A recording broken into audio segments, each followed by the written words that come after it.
They seem more like twins than sisters. Nobody says Beatrice or Eugenie separately. It is Beatrice and Eugenie. They sort of come together in a pair. Nice dress. Thank you. They're the princesses we love to mock. It looked to the public, that they were never doing anything that involved any serious thought. Their parents, Fergie and Andrew, have brought shame and scandal on their daughters. Your embarrassment, sir. They've done so many things which are almost unbelievably stupid that inevitably the daughters are dragged in. I let the side down. Simple as that. The 9th and 10th in line to the throne have been subject to ridicule in the media. We've had almost as many hats as we've had holidays, and just like our holidays, most of them have been free. Beatrice was widely mocked for her Philip Tracy hat, which was compared from everything from a pretzel to a Lucy. They've been accused of extravagance and privilege. Beatrice famously had about 15 holidays in a year in which she was supposed to be working. And Eugenie definitely got herself a bit of a reputation as a party princess. We've had to learn some lessons the hard way. But how much do we really know about them? A lot of people don't realise that they don't get any money formally from the state. Tonight, using rarely seen footage and in their own words, we reveal the truth about these much maligned princesses. Growing up in the public eye means that every embarrassing, slightly awkward growth spurt or hilarious fashion moment are published around the world. Now happily married and with the birth of a baby boy for Eugenie, we ask whether they've finally managed to free themselves from their parents' controversial shadows. I think there is a lot about the York sisters to be celebrated. Are they pampered princesses? I don't think they are at all. I think they're the reverse.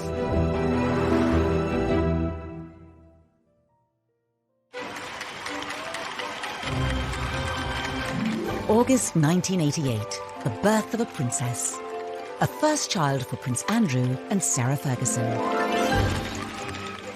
There was huge euphoria. Everyone was just delighted that there was another royal baby, and they came out of the hospital and posed outside.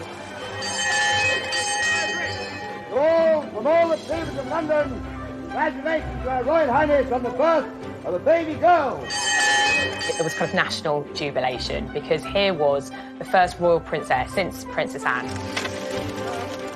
Princess Beatrice Elizabeth Mary, blissfully unaware of tradition or ceremonial, took over the proceedings. She was startlingly well behaved, but she did seem to have a sense of occasion. The name Beatrice was really, it was Queen Victoria's daughter, Beatrice, that she was named after. She's Beatrice Elizabeth Mary. So Beatrice has the names of all English queens since 1910.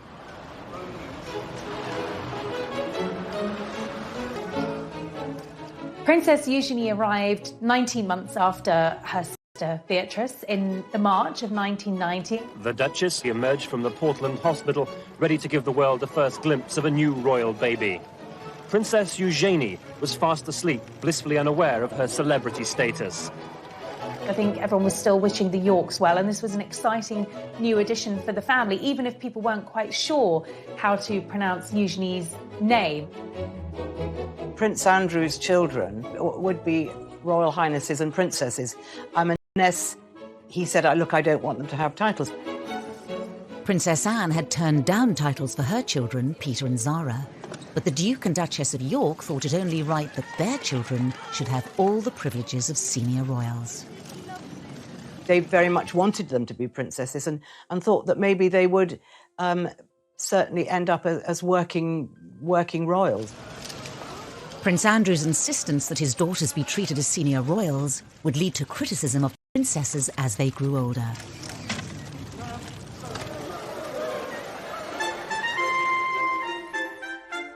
But to really understand the attacks on Beatrice and Eugenie, you have to go back to the marriage of their parents. It was very much the fairy tale, and I think the British public bought into it. Here was the Queen's favourite son getting married to the vivacious, pretty, bubbly, and, very likeable Sarah Ferguson. And at first, the newlyweds could do no wrong. I think Sarah was a breath of fresh air. The royal family really took to her. She just was really suited to Andrew and made, more importantly, Andrew very happy. Kiss her then. Why do you want me to kiss Go on, you? hurry up. Why? Hurry up! Start filming, quick. Go on, dare you. You're a monster. But the Duke and Duchess of York's honeymoon period with the tabloids didn't last long. This is in an era, the mid-80s, when the monarchy had become tabloid fodder. The era of deference was over, and Fergie and Andrew were great for the tabloids. And that's fine if the tabloids like you, and it's fine if you don't in any way misbehave. Fergie came in for a huge amount of criticism for her lifestyle, for her fashion, and what the tabloids called her work-shy attitude, nicknaming her royal idleness. All attacks her daughters would one day have to endure. There was a time where she could do no right with the press. Sarah would come in gung-ho, maybe not in the right outfit, maybe say sometimes the wrong things, and the press sort of then started to really pick on her. Eugenie spent a privileged childhood at Sunning Hill, the estate given to Prince Andrew by the Queen as a wedding gift. They had built this rather extravagant, very modern palace, which was famously likened to South Fork in the Dallas TV series, and it obviously became known as South York. So their early days were spent there. They were probably far more indulged than ordinary children. I remember going once to the house where they were staying and being absolutely astounded. There was a little sort of building in the garden, and it was absolutely full of Barbie dolls. So they had a lot of stuff, but they were very, very well brought up. Beatrice and Eugenie were also doted on by their grandparents. The Yorks lived a short drive from Windsor Castle and visited often. The Queen adored Eugenie and Beatrice. She saw in them something of her own relationship as a child with Margaret. Well caught, but the next one is cut her fingers. They would often go and have tea with the Queen and Prince Philip, and I think, again, Fergie said that they had, 3 sets of manners. One was for home, one was for when they were out, and the third lot was when they were with the Queen, and they had to be very careful and mind their P's and Q's. Sarah Ferguson's own parents had divorced, and her mother had left to live in Argentina when Sarah was 12. I remember Sarah telling me that she wrote a letter to her mum, actually blaming herself for her mum leaving. She thought it was something to do with her, and she wanted to be there for her children all the time and have that special bond and that special closeness. Within the first few years of the princesses' lives, Andrew and Sarah's marriage was showing signs of strain. As a serving officer in the Navy, Andrew was spending just 40 days a year at home, leaving Fergie to bring up the still young Beatrice and Eugenie alone. I think the cracks started to show when Prince Andrew was away so much with the Navy. He wasn't with her. His posting follows 3 months of specialised training, and the Duke will now lead a flight team aboard the frigate for around 18 months. He wasn't there with the girls and bringing them up as she'd hoped. And I think Sarah really started to miss him and miss that family bond, that family life.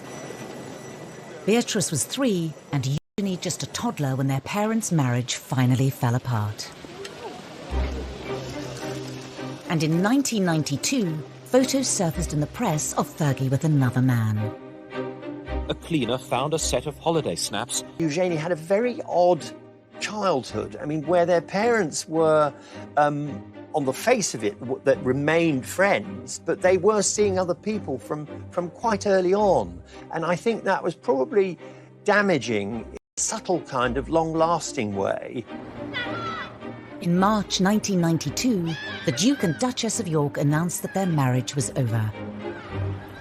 The announcement that the Duchess of York had initiated discussions about a separation from her husband came as she arrived to pick up their daughter from school. It's always very difficult for children to see their parents split up. And I think perhaps the Queen even felt more maternal towards them, and that they'd had a very hard time. 5 months after the York separation, Sarah Ferguson was photographed by the press with another man, John Bryant. Yet again, Beatrice and Eugenie were with her. Fergie and the children were round the pool, and she was topless, and John Brown was kissing her toes. Beatrice and Eugenie are in the background. I mean, they're there, they're sort of parties to what was going on between Brian and their mother.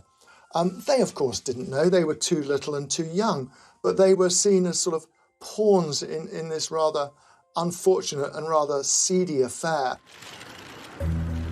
The Daily Mirror's expose had serious consequences for Beatrice and Eugenie's family life. By the time the story broke, the two girls were at Balmoral with their mother and the rest of the royal family. And Andrew was there, and the Queen was there, and Fergie then had to go and apologise to the Queen, and she said she'd never seen the Queen that angry.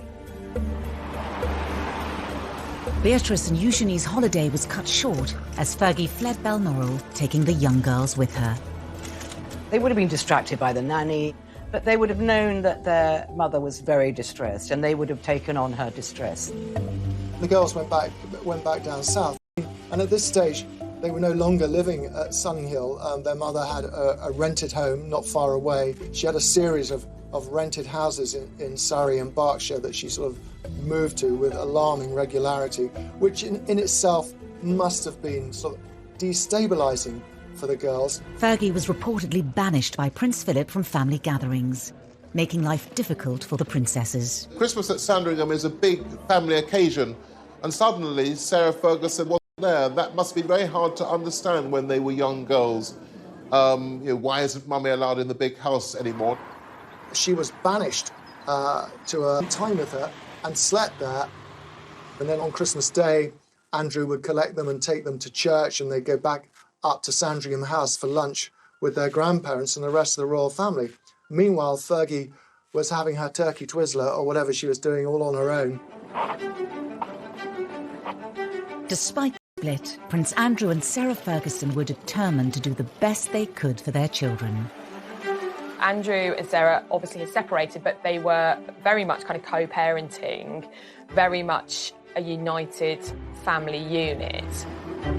It was more than just a united front for sports days. I mean, you would expect that for school events.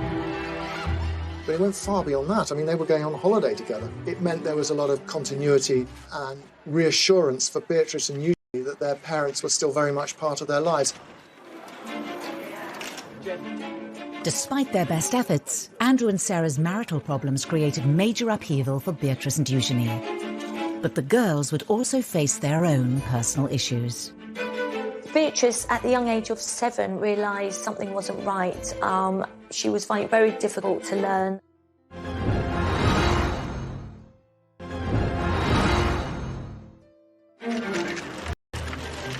Beatrice was 7 years old and Eugenie 6 when their parents' divorce was finalised in 1996. Needing to pay off debts of more than £1 million, their mother took work in the United States. Their mother was spending a lot of time in the States, really trying to clear off an enormous debt that she'd accumulated, from TV projects to book projects. You know, Sarah was literally trying to do anything she could to get herself out of spiralling debts.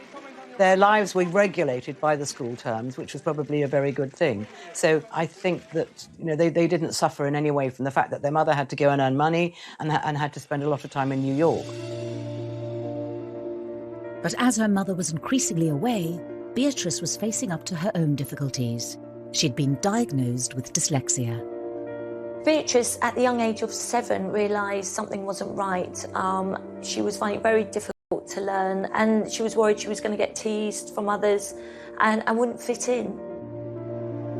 Beatrice would later speak movingly of the condition in an interview for the charity Made by Dyslexia. I remember we had different coloured books to describe how far away your reading levels had got to. And I was always on the white books. My best friends were always on the yellow books or the green books. They were so far ahead. And I think at that stage, those moments of doubt just pop into your head. I'm not good enough. I'm not smart enough. I'm not. Why am I not like the others? By Ascot. I think Sarah felt it very important that Beatrice was made to feel very secure and that her mum was just round the corner if needed. But there were further issues for the family to deal with. Princess Eugenie As she started to grow and develop, her parents noticed that there was something slightly different, slightly wrong in the way that her spine was developing. So she started a number of tests and went through a number of specialists. It really worried her. It worried her about her growth. It worried the whole family. It was a very sort of scary time. At 12, Eugenie was diagnosed with scoliosis, curvature of the spine. She needed 8 hours of surgery, speaking out about it later to raise money for the hospital that treated her. I had scoliosis of the spine, which my mum found. They put metal rods in my neck and 8-inch screws up my back, which have now fused together and keep me straight.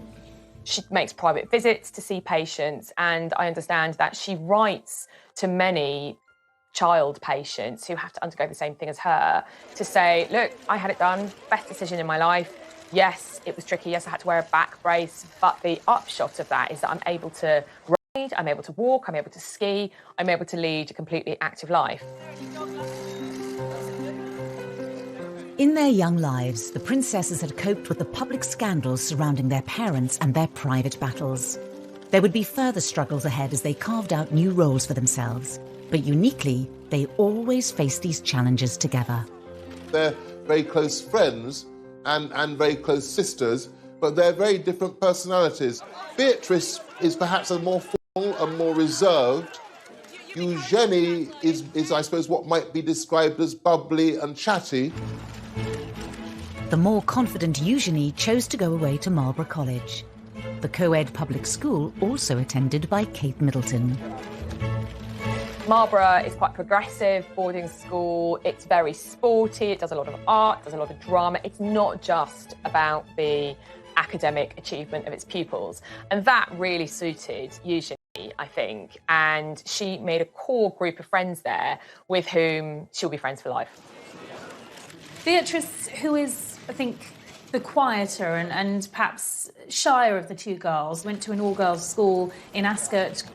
She delayed her GCSEs for a year because of her dyslexia, and she didn't get the best grades, but she did go on to become head girl. Both girls had wide circles of friends, including, of course, their Eugenie as his right-hand wingwoman. And they certainly enjoyed themselves, and Eugenie definitely got herself a bit of a reputation as a party princess. Away from the limelight, the public began to see a different side to the princesses, and one that wouldn't go down well.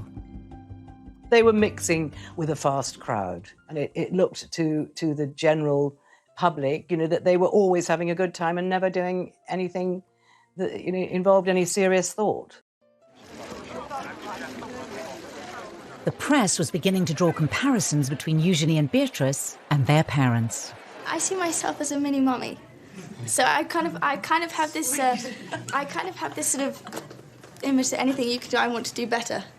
So I want. I have to tell you, that's easy.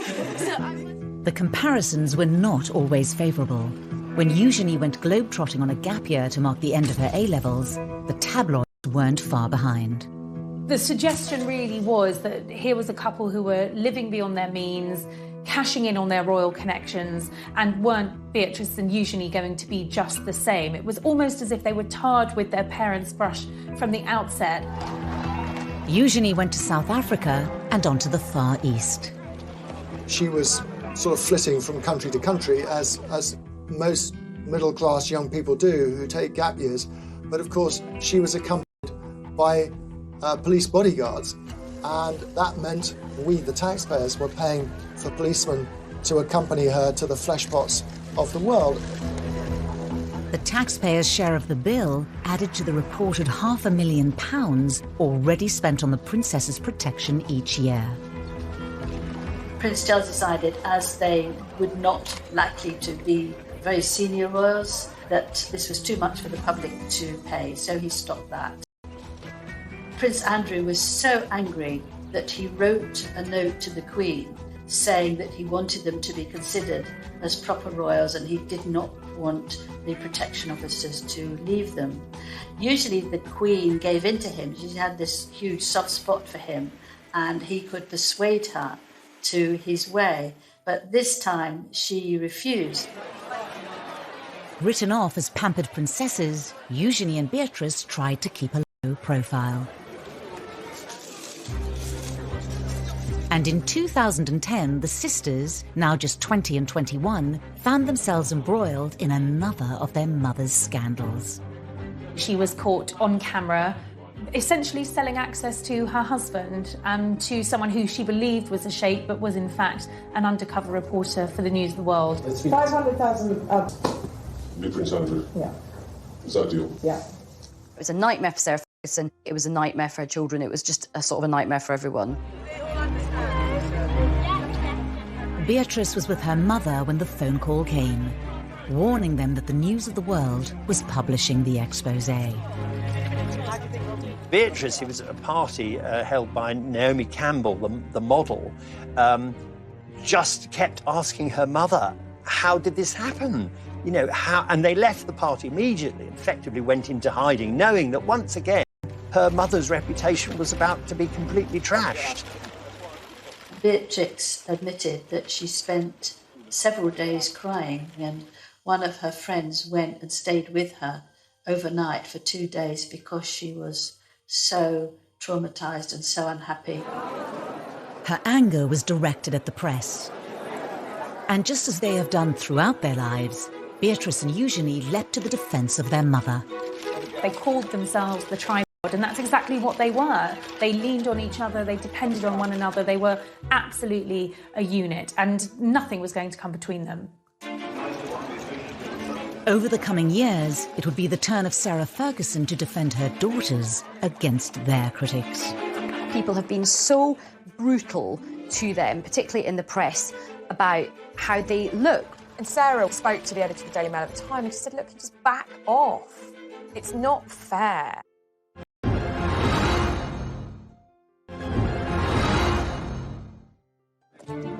Prince Andrew's insistence that his daughters receive royal titles at birth immediately put them under the glare of the world's media. As young girls growing up, Beatrice and Eugenie had less of a place in the spotlight than William and Harry, but so there was still a lot of press interest in Beatrice and Eugenie. This, along with the scandals and embarrassments that have engulfed their parents, has meant Beatrice and Eugenie have also been in the firing line. The whole family is seen as a soft target because the parents particularly have made so many, mistakes is being generous, that inevitably the daughters are dragged in. I think there are times when it looks as though the girls are just being knocked because it's turned into something of a national sport, particularly when it comes to their fashion sense. The two princesses have become renowned for their bold designer outfits. People have been so brutal to them, particularly in the press, about how they look, which is just so old-fashioned and sort of sexist in this day and age. The two of them are quite similar. They quite like vibrant, eclectic, colourful clothing, and fair play to them. Her fashion choices were bold, some might say garish, always over the top. And I suppose when we started seeing Beatrice and Eugenie taking a leaf out of Fergie's fashion book, history repeated itself. But it was when Beatrice and Eugenie were seen arriving at their cousin William's wedding in 2011 that the ridicule reached new heights. I don't think they will ever live down the outfits that they wore to the royal wedding. Sarah had paid a fortune to have them styled for the wedding day so that they looked the part. Beatrice's choice of headwear instantly created a national debate. Beatrice was widely mocked for her Tracy hat, which was compared from everything from a pretzel to a loo seat. She became a meme instantly. There were lots of jokes going around that it was like a television aerial. This hat was like another guest. It was like the most talked about guest at Kate and William's wedding. Within hours of the wedding, the silk fascinator, costing around £2,000, had earned its own Facebook page, and hundreds of photoshopped images of the headpiece were shared online. It did get the headlines, maybe for wrong reasons, but they're very confident, and I think they have this wonderful knack of just, laughing it off. The princesses used a charity speech to showcase their positive attitudes. Growing up in the public eye means that every embarrassing, slightly awkward growth spurt or hilarious fashion moment are published around the world. Together we have laughed, together we have cried. Ultimately, though, together we fueled each other's sense of humour. Beatrice actually did something very clever. She turned the thing around brilliantly by auctioning the offending fascinator. It raised £81,000 for charity, which she got a lot of good publicity for that. And it showed that, unlike her parents, there are times when Beatrice is quick on her feet. The princess's love of headwear became infamous and was mocked by the critically acclaimed Channel 4 show, The Windsors. If there's one thing we're famous for, it's our holidays. Yeah. Hats. So basically, this is just like a small selection of some of the incredible fascinators that I've got. So, and these cost like in and around about £1,000, £2,000 each, which is a lot, like if you're poor. They were called the Frumpy Sisters, the Two Ugly Sisters. You know, the press were very cruel, and that must have been incredibly upsetting for them. In 2018, the princesses opened up about how the scrutiny has at times taken its toll, particularly after one royal engagement. They spent an hour or two in Buckingham Palace meeting dozens and dozens of people doing the royal job, and suddenly a story drops criticising their appearance and their clothes. They'd been so badly treated. Even Beatrice's weight was criticised when she was just 19, proving once again that life in the spotlight came with serious downsides. Beatrice was pictured on a beach in a bikini, and those pictures were published in all of the newspapers.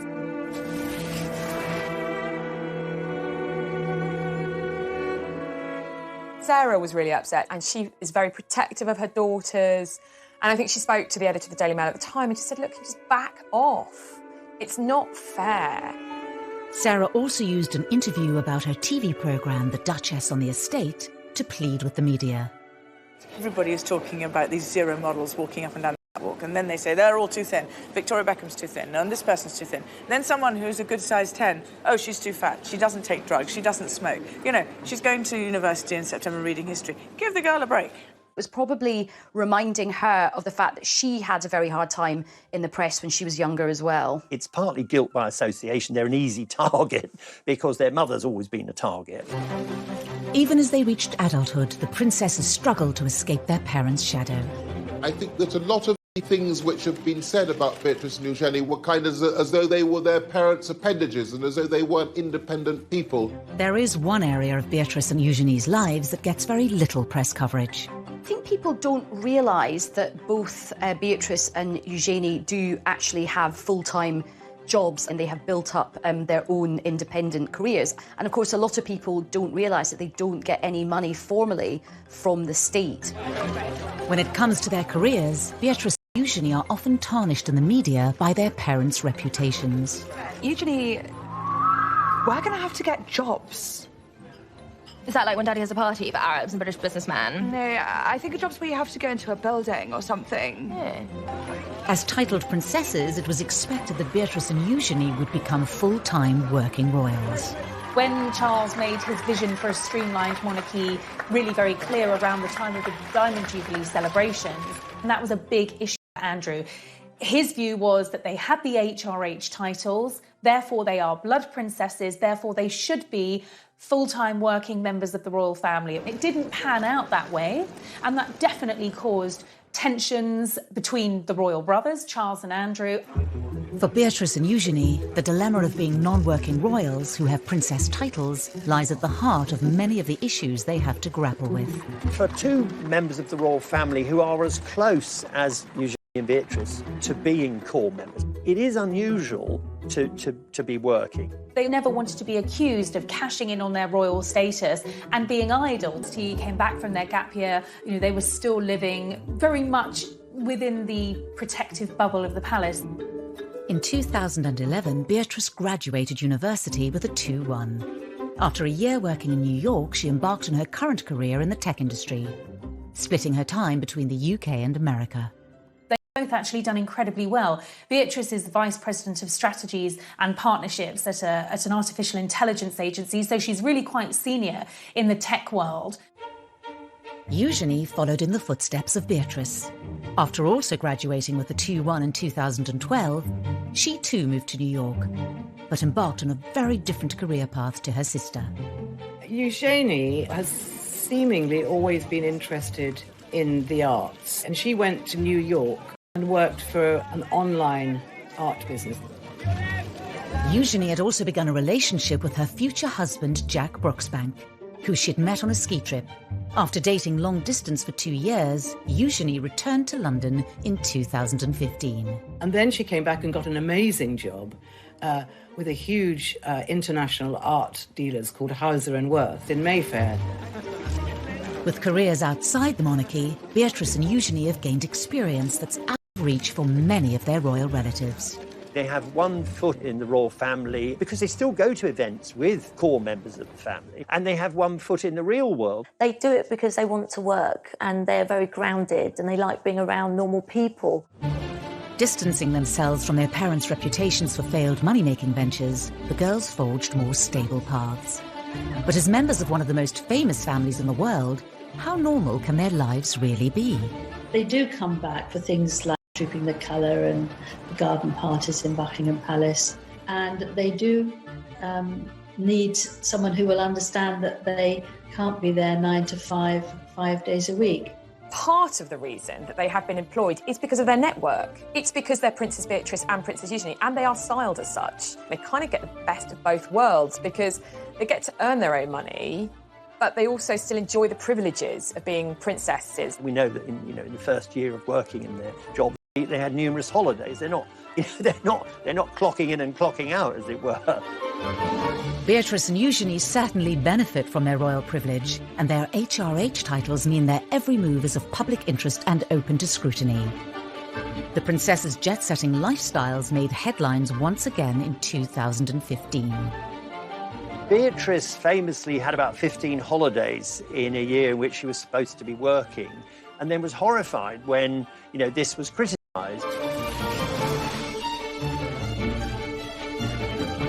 Is happy, then that's absolutely fine. And the same applies to Eugenie. The princesses had clearly inherited Andrew and Sarah's love of the high life, and although not paid for by the state, the many holidays fueled their reputations as pampered princesses. Clearly somebody had a word and made it very clear that there needed to be some settling down, otherwise this really was risking damaging the reputation of the monarchy. The princesses showed they were able to respond to public perception in their speech for the charity We. As young working women in the public eye, we've had to learn some lessons the hard way.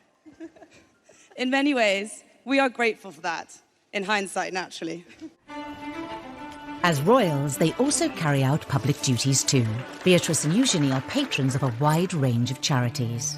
In the same way that Sarah has always used her public profile to promote charitable causes, Beatrice and Eugenie have both been very active in the charity world and have chosen charities that are meaningful and relevant to them. So Beatrice has aligned herself with children's charities with a focus on education and the dyslexia charity that she works closely with.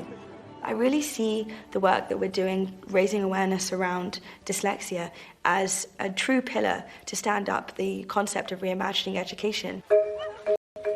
Beatrice ran in the London Marathon in aid of charity, the first member of the royal family to do so in 2010.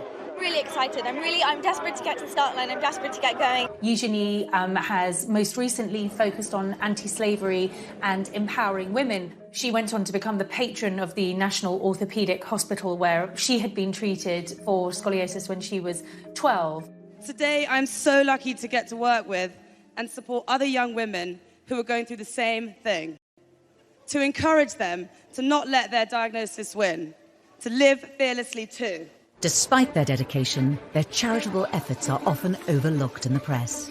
There's far too much focus on perhaps some of the outfits that they've been wearing or what they're getting up to in their private lives. And because there has been so much scandal associated with their parents, that has slightly overshadowed the good work that they have done themselves as individuals.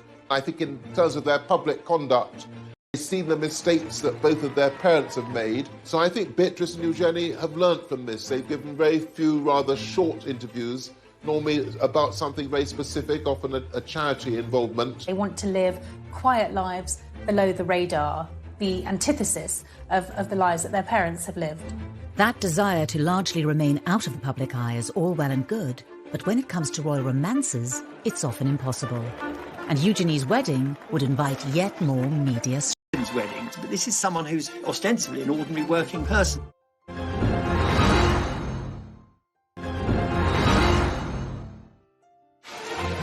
The world's media love a royal romance. As the tabloids fixated on Prince William's relationship with Kate Middleton and Prince Harry's rumoured girlfriends, love was blossoming under the radar for Prince Eugenie and Jack Brooksbank. It was something they talked about in a rare TV interview watched by millions on the BBC's The One Show. We were skiing, weren't we? In a friend's place in Nendas, next to Fabian. We were skiing, which was amazing. Love at first sight. Was it? For the pair of you? We met when I was 20 and Jack was 24 and fell in love and we had the same passions and drive for life. They were introduced through mutual friends. He was 4 years older than her, got into Stowe School, came from a good background. What a lovely couple, great fun. Jack is just very relaxed, very normal. They both like to have a sort of late night, have a few drinks, and it was just an instant chemistry and attraction. Eugenie hadn't had actually a very important or long-term relationship up until then. They dated for 7 years before they got married. Although not from an aristocratic background, Jack mixed in the same circles as Eugenie. They've got similar mutual friends. Jack gets on well with Prince Harry, and Sarah absolutely adored Jack, as did Beatrice, and he just seemed to fit in with the family so well. When they met, Jack was working at Mahiki nightclub, where Eugenie enjoyed nights out with Beatrice and her cousin Harry. He works in hospitality, he is a brand ambassador for a tequila company, Casamigo, and he didn't go to university, he actually went straight into the trade of hospitality. And even Jack couldn't escape being mocked in the Windses. Hello, Beatrice. Hi, Jack. I'm just off to work. Have a good day, darling. Tequila? Shot. Eugenie and Jack announced their engagement in 2018. To mark the occasion, the couple also did an interview with ITV's long-running daytime show This Morning. How would you describe each other in just 3 words? She's this bright, shining light. I was quite surprised that they did an engagement interview because they do occupy this kind of hinterland between... They're not senior working royals. They are private individuals. So ordinarily, you wouldn't have a engagement interview for a private royal. So the iconography was, this is a royal wedding.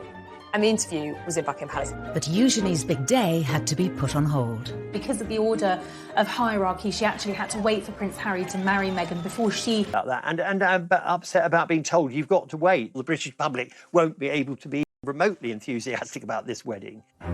As a senior royal, Harry's wedding came first, but Prince Andrew was apparently determined to make sure that his daughter's was no less important. I think particularly Prince Andrew, he's always been a bit miffed that they were never made full working members of the royal family. So I think this was his opportunity to really show them off to not just the country but to the world and say, yeah, my daughters are absolutely up there with, you know, William and Harry. Eugenie's big day was looking to be an extravagant affair.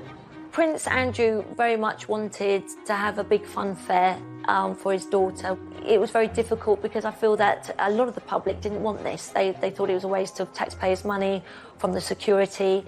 They aren't senior royals, so why should they have the same as Prince William and Prince Harry? And a lot of it, of course, revolved around Prince Andrew, whose reputation was sinking fast by this stage, and it was seen as sort of him being too excessive.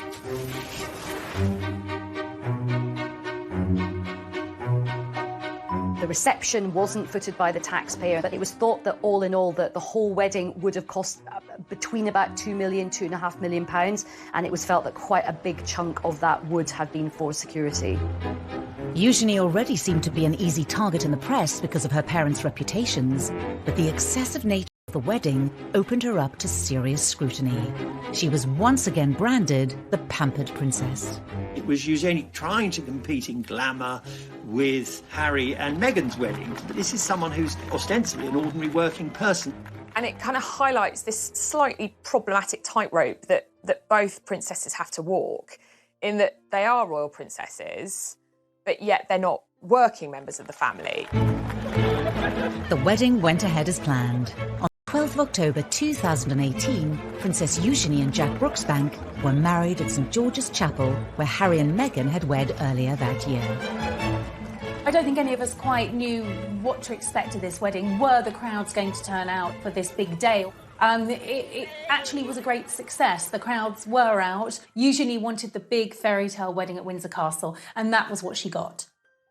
When it came to numbers, Eugenie and Jack did certainly outdo Harry and Meghan, with 200 more guests at their nuptials. The wedding was huge. I mean, I think there were 800 guests, but Fergie has a lot of friends and she loves parties, and she loves organising parties, and it was never going to be small. Among the 800 guests were many well-known faces.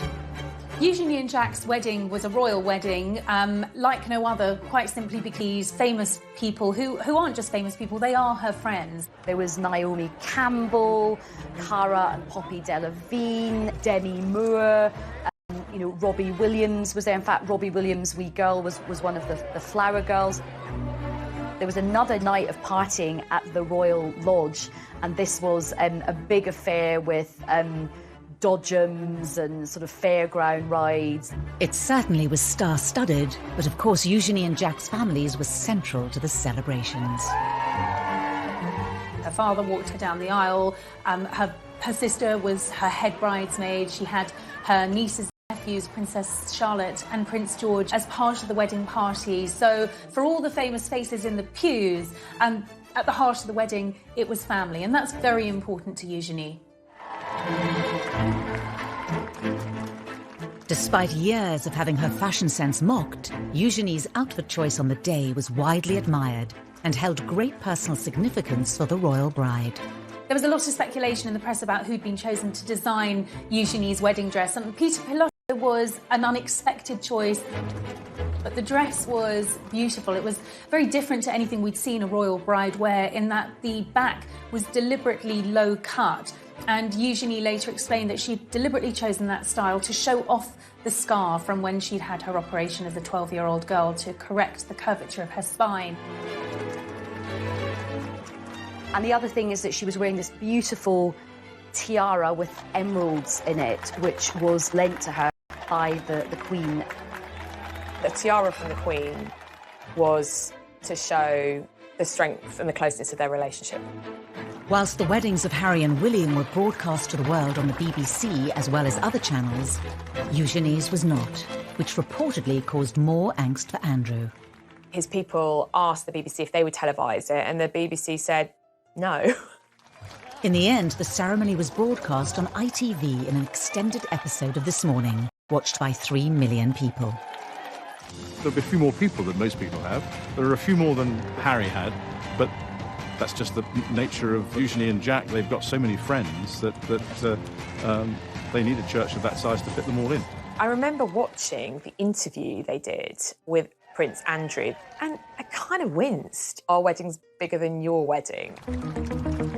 Despite all Andrew and Sarah's efforts to ensure all eyes were on their daughter, attention once again turned back to Harry and Meghan. That day was somewhat overshadowed when, just a day later, Harry and Meghan publicly announced that they were expecting their first child.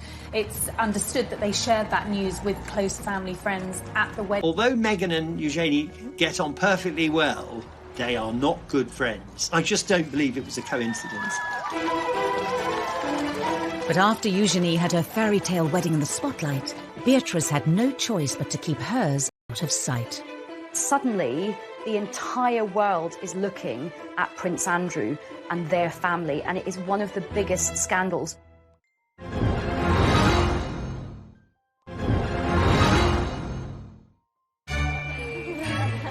Thank you. Before Eugenie's marriage in October 2018, many had expected that older sister Beatrice would have been the first to walk down the aisle with long-term boyfriend Dave Clark. They were introduced through Prince William. Dave is a very charismatic guy, very popular. Sarah and Andrew adored him from the minute Beatrice brought him home. She's a very conventional young woman, so she wanted to get married. And it became clear, despite pressure from Beatrice, that Dave Clark didn't want to marry her. With no marriage in sight, the relationship came to an end in 2016. I think that for Princess Beatrice, she'd invested 10 years of her life with a man that wasn't going to marry her, so that is a difficult situation for any young girl to be in. But a little over 2 years later, Beatrice found love again, after spending time with friend of the family, Edoardo Mozzi. They've known each other for a long, long time. However, they were reacquainted at Princess Eugenie's wedding. This was a courtship that moved very quickly, certainly compared to her previous relationship. Just a year after they started seeing each other, Edoardo proposed. Beatrice's engagement to Edoardo Mozzi was really, really happy for Fergie and Andrew, because Fergie has known the family for a long time, so it couldn't have been happier for her. 36-year-old multimillionaire Mozzi made his fortune as a property developer after studying politics at Edinburgh University. He is of Italian heritage with an English mother, was born in England, and is a successful, talented, young professional man. After the engagement was announced, the date of the wedding was set for late May. Beatrice knew she wanted a smaller wedding. She didn't want the big wedding at St George's. You know, she'd watched Eugenie have this fabulous celebrity star-studded wedding and had loved that wedding, but it wasn't the wedding that she wanted. It was a step change in the position of Prince Andrew, who'd previously insisted that his daughter should have the biggest and best of everything. He made no bones about it. His children are the granddaughters of the Queen. That gives them a served wedding that Harry had enjoyed and that other members of the royal family had had over the years. Beatrice's wedding to Edo Mozzi was always planned to be a smaller affair than Eugenie's wedding. You just couldn't do the same thing again. There'd been too many criticisms. And more than that, of course, we were in a year where, well, to put it delicately, Andrew was once again in the most awful trouble. A scandal which had engulfed Prince Andrew for more than a decade hit the front pages once again and threatened to overshadow Beatrice's wedding day.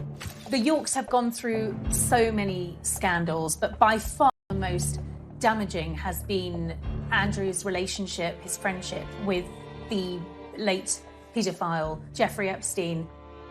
It was kind of viewed that when a putative date in May was set for Beatrice's wedding, the firm, the palace machinery, were quite concerned with how it would look because they didn't want a massive kind of celebration a la Harry and Meghan or William and Kate because they thought it would be inappropriate. Andrew has strongly denied the accusations made against him. In an attempt to draw a line under the affair and clear his name, he agreed to do a rare interview with the BBC inside Buckingham Palace. The Newsnight interview, which apparently Beatrice got slightly involved with because she thought they could sort it out. But of course it just got worse. Do you regret that trip? Yes. Do you regret the whole friendship with Epstein? Now, still not. The whole thing was just such an unmitigated disaster. So I'm sure she felt upset for herself watching it, really, really protective of her father. She probably felt angry at the BBC. It would have been heartbreaking for her, really, because her parents had relied on her advice for many other things. And this time she was in a very difficult situation and she went against her instinct. I wonder what effect all this has had on your close family. You've got daughters of your own. It has been what I would describe as a constant sore in the family. She wanted the right thing. She wanted her dad's name to be cleared. She believed in her dad. Anything she could do to try and save her father and also to save her wedding day. Their father was taken out of frontline royal duty, making a public wedding difficult. It was still going to a royal wedding. No decisions have been taken over whether to, of course, the COVID-19 pandemic threw everything up in the air. As the country went into lockdown, the wedding was postponed. Everyone felt so sorry for Beatrice because she was the one that, kept having to change her plans.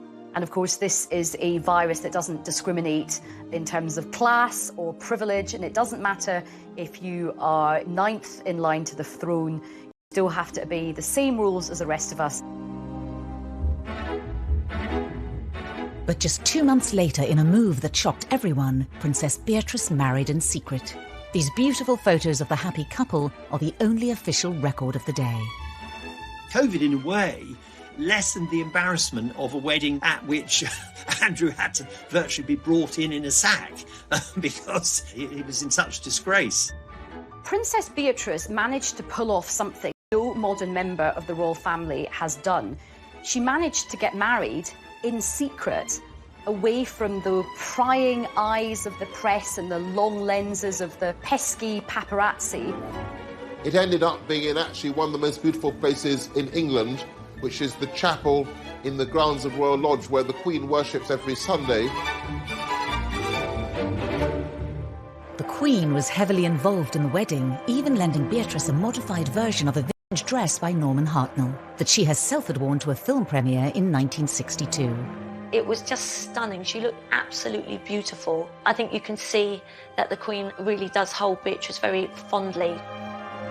The Queen also offered her the tiara she'd worn on her own wedding day, in another clear sign of support for her granddaughter. For all the people who criticised her about all her outfits, she really had the last laugh because she looked absolutely box office. The restrained nature of the wedding was well received by the press and the public. It was rather heartening to see the pictures, and I thought this is a very good way of dealing with Andrew's fall from grace, dealing with the pandemic. In a video announcing the winners of a drawing competition for the Forget-Me-Not Hospice, Beatrice talked for the first time in public about the wedding. Do you think this might be my wedding? Because I had a chance to get married this summer and it was so much fun. But I'm not sure I looked as smart as Russell Bear does in his outfit. Beatrice and Edo were actually very happy that it happened that way. It was very private, it was all very low-key, which is exactly what Beatrice and Edo wanted. With both princesses happily married, the birth of a new baby for Eugenie heralds a new generation for the House of York. Principally, it means some good news for the House of York. Andrew becomes a grandfather for the very first time at the age of 61. I think he's thrilled, as is Fergie. 2021, the palace announced the birth of Princess Eugenie and Jack's first baby, a boy. Princess Eugenie and husband Jack Brooksbank announced the arrival of their son. The Queen welcomed her 9th great-grandchild. The birth of a royal baby is always very exciting, and I think that there was just kind of general joy. I was told that Eugenie and Jack didn't know what they were having, so when little August was born, it was a surprise that he was a baby boy. In a break with tradition, Eugenie and Jack chose not to have a photo call on the hospital steps. Instead, they posted a photo of themselves on her Instagram page, holding their new baby boy. Royal babies, when they're first presented for their inaugural photo call, because that's what happens with a royal baby, they're usually swaddled up in a white blanket, something neutral, but Eugenie and Jack chose a blue blanket. Blue for a boy seems entirely appropriate, but it was a slight break with tradition. When it came to choosing names, Eugenie, like her mother, looked to her Victorian ancestors. She actually gave him very royal names. August is after Prince Albert, the husband of Queen Victoria, and Hawke is after Jack's great-great-great-great-grandfather. Philip, of course, after Eugenie's grandfather. Unlike his mother, Princess Eugenie, August will not have a royal title, and the chances of him ever becoming king are extremely remote. Eugenie's new baby will be number 11 in the royal line of succession. Unfortunately, he won't remain there long, because once Prince Harry and Meghan give birth to their second child, August will bump down to number 12. Up until the birth, both York sisters continued their work with the charities of which they're patrons, even under lockdown, hosting an awards evening over the internet for the Teenage Cancer Trust. We wanted to let you all know that You're not all nominees, you're all winners. I think we can see the great work these girls do, that even with this pandemic that we're all in, it was so amazing and so special for those that were winning these awards. So thank you so much for sharing today and for doing all that you can to support young people and Teenage Cancer Trust. They've tried to tell people their own ways of managing very difficult things and also to, I think, inspire them. Beatrice has been an ambassador for the Forget-Me-Not Children's Hospice for more than 8 years, and during isolation sent a heartfelt message of encouragement to the young people and families who were supported by the charity.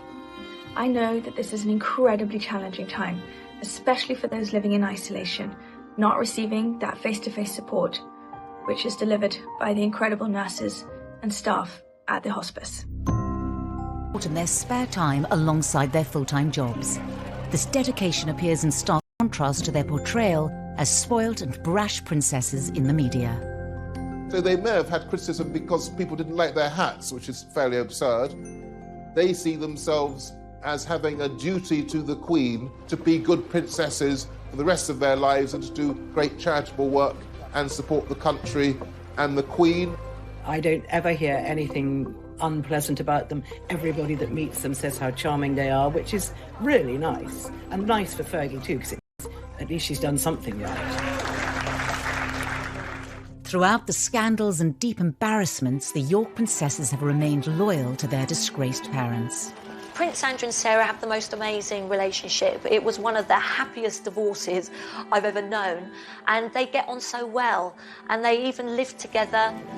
Their parents are always in the papers, usually on the receiving end of pretty negative headlines.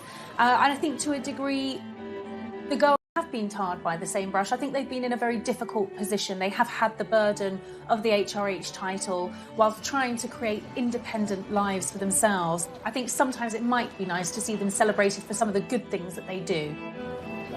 We're working on it. Thank you for talking to us. Thank you. So it's as if everyone's waiting for them to make a bigger blunder. You know, the parents have been a godsend to the newspapers for 30 years. You just have to wait, and they'll do something even worse than the last thing that they did.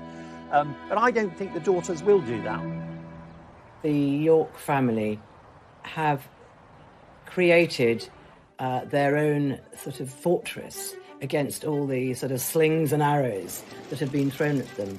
And I suspect that Beatrice and Eugenie just get on with their lives. And I think now that they're married, they've got so many other things going on that they're able to do this. Both women want to have a happy marriage that, frankly, their parents didn't have.